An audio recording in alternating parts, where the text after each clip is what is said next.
Joining me now is Andrew Fox. He's a Middle East analyst and retired British Airborne Army officer. Good morning. So glad that you could be with us. So, what does this mean, first of all, for the peace process or the ceasefire deal that was backed by President Trump before Qatar and other officials to go over? Where are things now after this strike? Well, there's not a huge amount of change because even before this strike, we didn't really have any indication that Hamas was inclined to accept this deal. And in fact, one of their senior members was quoted as saying that they weren't interested in a Japan 1945 kind of situation where they surrender and give up their arms to the Israelis. So there was never really a deal, I think, that was going to be signed.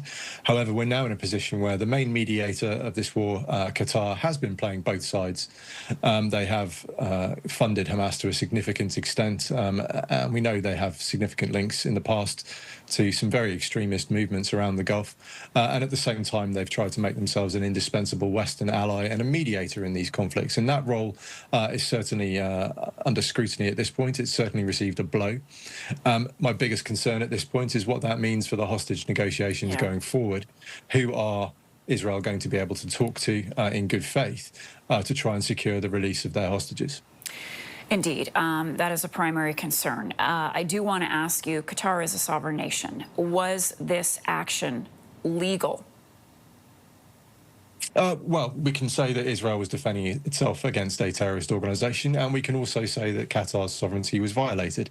And this is a precedent that's been quite well set over the last 20 years, particularly by the United States, who have assassinated a number of people on foreign soil, Osama bin Laden being the most obvious one with that special forces raid in Abbottabad, which obviously violated Pakistani sovereignty. So there's a fairly ropey precedent here. But it is very challenging to suggest that this should become the international norm, because that makes what Poland endured last night acceptable, which clearly it's not. So this is a fairly dangerous precedent that I personally don't think we should be getting comfortable with.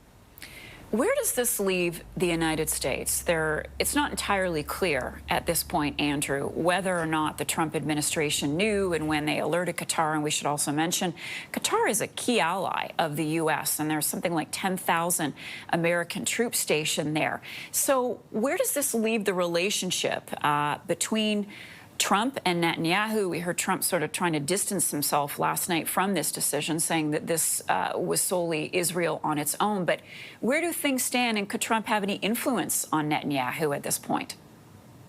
Well, we're seeing a lot of diplomatic theatre at the moment. It's unthinkable that America wouldn't have known about this strike before it happened.